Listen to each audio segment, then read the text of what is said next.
folks here are talking about her. And embarrassing her. Yeah, definitely. Her child. Gloria Jean Forrester Gruer. And if I've got it right, she was born September 1st, 1924. Mom died just shortly before her 96th birthday. And I'll say it again, Jackie and Gail, you're angels for caring for her. She was blessed. So were we.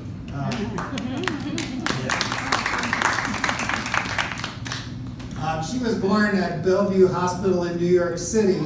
Now, the only thing that's important about that is she liked to tell people that that hospital subsequently became a psychiatric hospital at some time after her birth.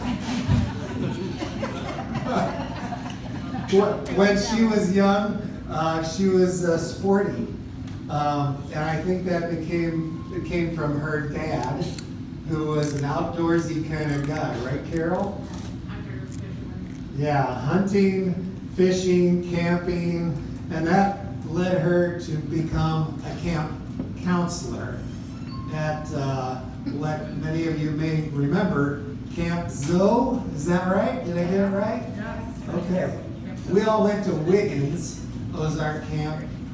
Glo is a counselor at Camp Zoe. And there are a few pictures of her in here with the gang that she supervised. She went to Webster Groves High School, and that's where she noticed a guy named Al Gruer, who was on the football team and president of the Wi-Fi, whatever that was, and she noticed him. He was a year ahead of her. But of course, he moved on. He went to Dartmouth before heading off to war. Glo went on to Washington University, and she ended up graduating before Dad did, and was working at Washington University for the dean, I think, of the business school.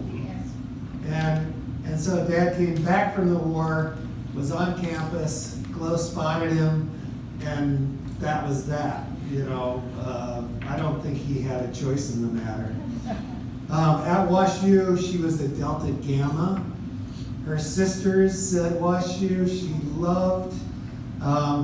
She also loved the boys on campus, and she would frequently join them at Steak and Shake.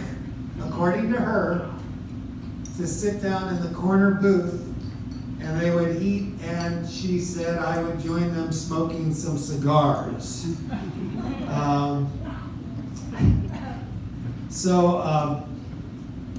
I think Nancy was a sorority sister of hers. My mother was. Yes, and I have to say, you know, Glo throughout her life, she made friends everywhere she went, but the two besties, as they say now, in her life were her little sister, Carol, and Nancy Miller. And I think that it stayed that way through her entire life.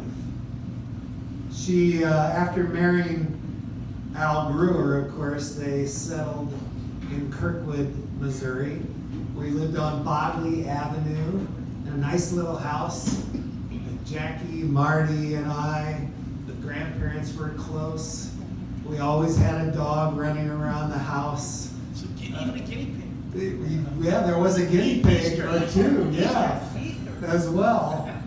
Maybe that's where you were introduced to guinea pigs, John. I don't know. It was awesome. But in Kirkwood, she was a member at Greenbrier Country Club. That's where we all got to go and hang out if we wanted to. We got to learn to swim there. Glo got to golf. That's where she got her hole-in-one. Dad never forgave her for that. She held that over his head forever. And she started, I think, her love of her rose garden on Bodley Avenue, and she always had a rose garden. She was a den mother. I was a Cub Scout. All the kids on Bodley were part of our little troop. She was a horse mother. Jackie and Marty were into horses. Wessel's barn was not far away, and I think before you guys could drive, she was probably helping get you out there and get you oriented. She was a brownie leader too. I forgot about that. Yes, and she really liked being a Cub Scout leader a lot better. Yeah. And she let us know. She did like the boys, you know. Yeah, she did. And then and also she was a horse person herself when she was younger with Nancy Miller. They went down to some stable in St. Louis on the bus after school and rode Yeah, horses. they had fancy pants on Oh, they did, John and Folks. helmets and everything. Eastern, they were English. Yeah, there may be a picture of the two of them in here, I'm not sure. But I do remember one. I have several. When we were in St. Louis, we also went down to the Ozarks. Dad was an Eagle Scout, and there was a Boy Scout camp down there called Irondale. And so, is it still there? Wow. And we would go down often to hang out in tents with our neighbors and friends. And it was a lot of fun. And the pool down there, the parents had a pretty darn good time. I think they were drinking a lot, you know, behind the scenes. Because the guys would dress up like girls and have a beauty contest. And Mom was the queen. And Mom acted Mom like a was guy the dressed queen. up like a girl. And she, you know. No, she was the queen, and all the guys like wore balloons to be breast kind of things and stuff. Coconut shells, And, yeah. Yeah. Like Those the aren't South CrossFit. Pacific. And the kids, they basically let us run wild. Yeah, you we know. go, oh, look at those adults. Yeah. They're Fire really tower. sick. So there was a heck of a lot of fun during that chapter in Kirkwood. And on top of it, of course, like Glow et al. Did everywhere they were, they made very close friends in the neighborhood, and they had a lot of fun. We could probably recite their lifelong friends off of Bodley Avenue, you know, the O'Connells, the Davises. It was just a good time in the neighborhood, and I think they might have been the nexus for that. Then a new chapter started. I don't think Mom wanted to go, but Dad took a job in Hamilton, Ohio, and off we went. Probably a nice pay hike. Probably got a pay hike. I probably, you know, got a house. He built the house that he wanted. So we moved to Hamilton. Jackie and Marty, you know, still had horses and a stable out in the country outside of Hamilton. I got to get a little motorcycle and ride around the farms. It was a lot of fun. And so she continued to be a horse mom. She was a swim mom as I became involved in swimming. And she was also a den mother again. Not for me, but for the little kids in the neighborhood. It was just something she loved to do. And she continued her camp counselor ways with each of these groups. Also, in Hamilton, there was a swim club, tennis club right across the street. She took up tennis, and she ended up starting her hobby of making chocolate chip cookies almost every week. And every one of our friends who came into our house, I don't think they ever forgot that there was a bottomless tin of chocolate chip cookies always at the Gruer house. I know that my swim colleagues got those cookies at every swim meet, even when I went to college, my fraternity brothers, who I still see, they're like, your mom made the best chocolate chip cookies. Man, do you have that recipe? So it was something that followed her throughout the rest of her life. When she died, and I posted about her death on Facebook, there were a dozen comments about chocolate chip cookies on Facebook. So she made a lasting impression with those things. And again, even though she wasn't big on moving to Hamilton, Ohio, guess what? That neighborhood became a bunch of wonderful friends for her and for Dad. The house was full of music.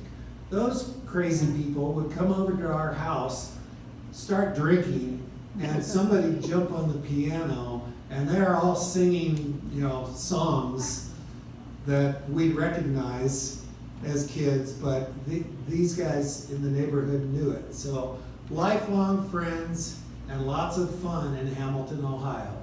Of course, then Dad took a job in Waupaca. And Mom was really happy in Hamilton now that she'd made all these wonderful friends. She didn't want to go to Waupaca. But she did, and Dad sent her up there to look for a house. And she committed to the house on Dake Lake. It was way outside of the budget Dad had given her. She didn't care.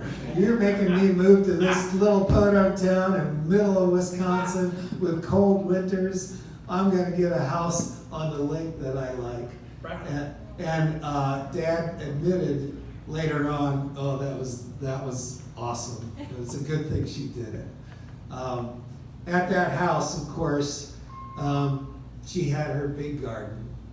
And that garden was cultivated every year, and it seemed to get bigger and bigger. And at one point, she'd put up these big screen fences around the garden so the deer couldn't get in because they were eating a lot of the good stuff. But then she said, you know what, I'm gonna plant stuff around outside the edge of the fence because the animals need, to get some of this too. So she planted for the rabbits and for the deer and anybody else that would come by to visit her garden. And of course, she loved fishing. I think her love of fishing came back in Waupaca. She would fish the lake in the summertime, and in the wintertime, she'd have the neighbor kids go out on the ice and with a big auger drill a couple of holes in the ice. And she'd go out, or she'd have the kids go out and set up what are called tip-ups. And they'd set up a line through this ice thing, and she would stay in the kitchen with a pair of binoculars. And she'd wait and see if the tip-up went up, and if it did, she'd go out and get whatever was on the line. Sometimes a nice northern pike. So there's a few Pickled pictures. pike. Pickled pike. Oh. Yeah, Yeah. that pickled pike was good, wasn't it, John? Way better than good. In Waupaca, she did develop a lot of skills from the garden, and she became a master pickler. So she would make sweet pickles and dill pickle chips. She was really into that, and she'd give it all away, of course.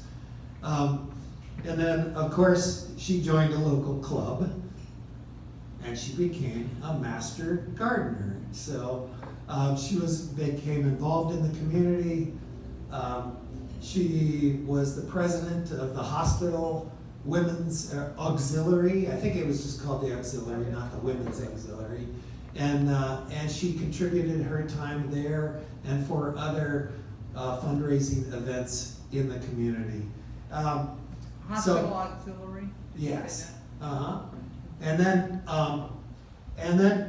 she'd do things like she'd send me a picture of her at like a 5K race.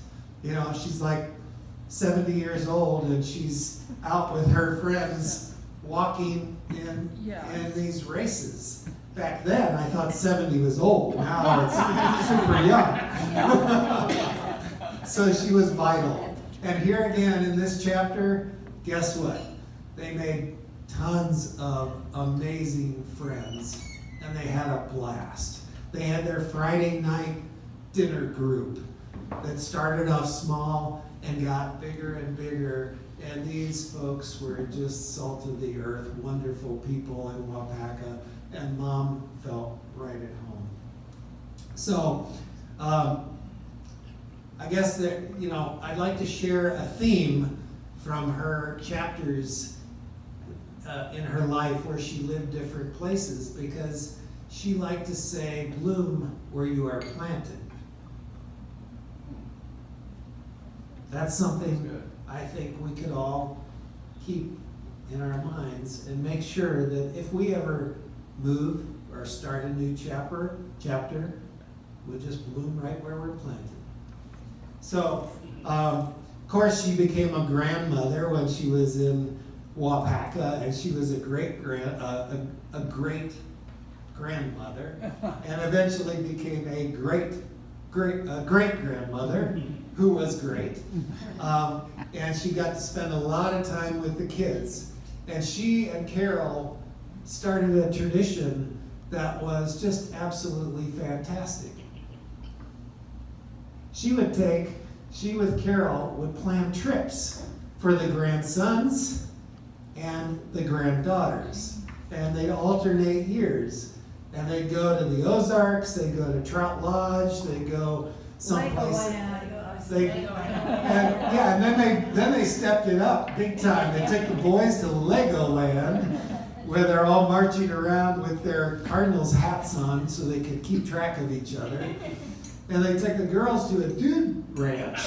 Colorado. Yeah, out in Colorado. So the grandmas were really, really having a good time with the kids.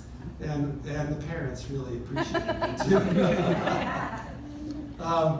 And then the other thing she did was with Carol, and sometimes with Jackie, many times with Jackie, was they would go on trips, the Adventure Women, these organized trips where they'd go to Scotland and go hiking, or they'd go to I only went to one. I went to Italy. Tuscany in Italy. Tuscany in with Italy. Carol and Mom. Where else did you go, Carol? You went to England? Poland. She went to Poland. Well, not with Oh, no, Yeah. okay.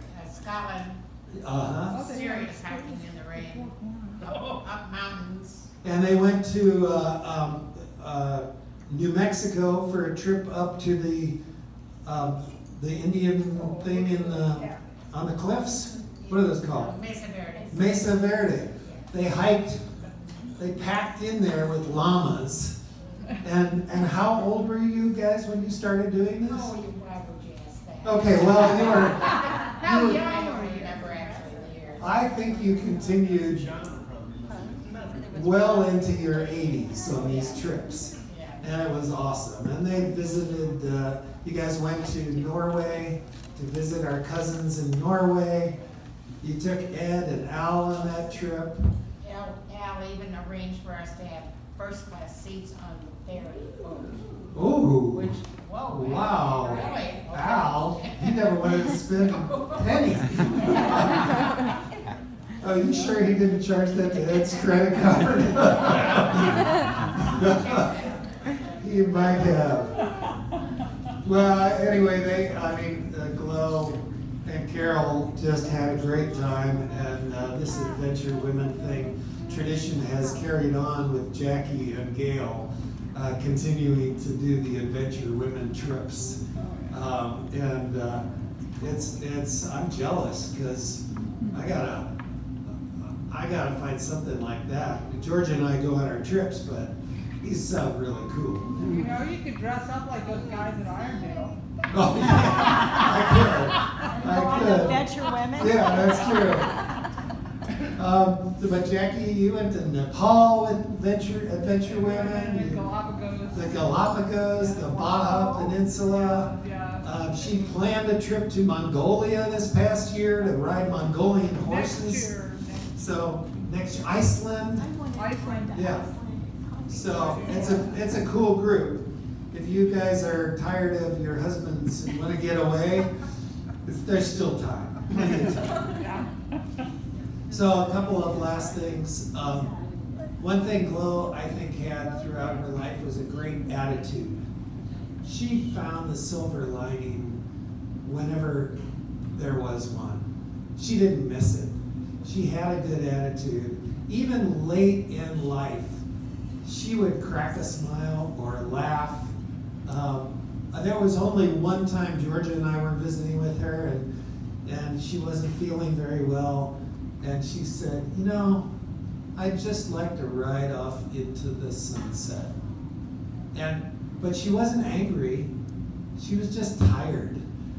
But her attitude throughout her life was the thing that really impressed me. And along the way, she left us all with some incredible pearls of wisdom. And some of this is group participation. So these are pearls of wisdom from Glo. When I start this, you can chime in, okay? And we're off Like like a herd of turtles, okay? Yeah. How many millions of times did we hear that? And say it. Yeah, that was one of Glo's go-to items. Another one was, how are you today? Well, I'm peachy, keen, dandy. That was another one she loved to say. Sometimes she said, peachy, keen, dandy with a cherry on top. So remember these, you can use them. There's no copyright or trademark or anything like that. No royalties to pay. She told us a story about hiking in the Ozarks. She said, if you get lost in the Ozarks, you know, you have to know this, and because it'll help you get found. And she said, here's what you do. You walk and walk, and you sing, Matumbamba, ooh, ooh. Matumbamba, ooh, ooh. And so we kind of grew up making fun of that song that she told us to sing in the Ozarks. I have no idea where she got it. She did it in Scotland too, on a trip. And finally, the most indelible that she taught us, and I don't know where its origin is. Maybe Carol can enlighten us someday. But it goes like this. Join in. Chemo, Kimo, Darrow, wow. Me hi, me ho, me rum stum, pommy diddle, sag bag, belly winkle, Lincoln, nip cat, sing the song and kitty catch a kind yo. Yeah. I don't remember how. And so when she would drive Jackie and Marty and me to Gulfport, Mississippi on our vacations without Dad in a little cabin on stilts with lots of spiders and bugs, where we had to cross a highway to get to the beach. And had 7 different kinds of tile in the bathroom. Yeah, I think she passed the time by teaching us things like There we that. were in that car. Yeah. There we are. That's There the we car are. we took to Gulfport. So, anyway, I know that all of you love Glo. She was an amazing person, an amazing personality. I'll never forget the way she laughed at things, the way she laughed at herself. She would almost start crying sometimes when she would cry. Sometimes she'd be laughing so hard. And so I only hope that we can all get a little piece of that in our lives as we go through our lives and grow older. Now, you want to tell stories now, Marty, or do you want to go with lunch? You're on a roll, but people may be hungry, so it's your call. What time is it? Let's do food. Okay. Let's do food. And we'll pass the mic around to We'll each take a short table. break. Think of something you might want to say about Glo. It doesn't have to be a funny story or anything, just a little memory. and, The but mic will come to your table. we'll get food now. Yeah. Yeah. Okay, all right, thank you.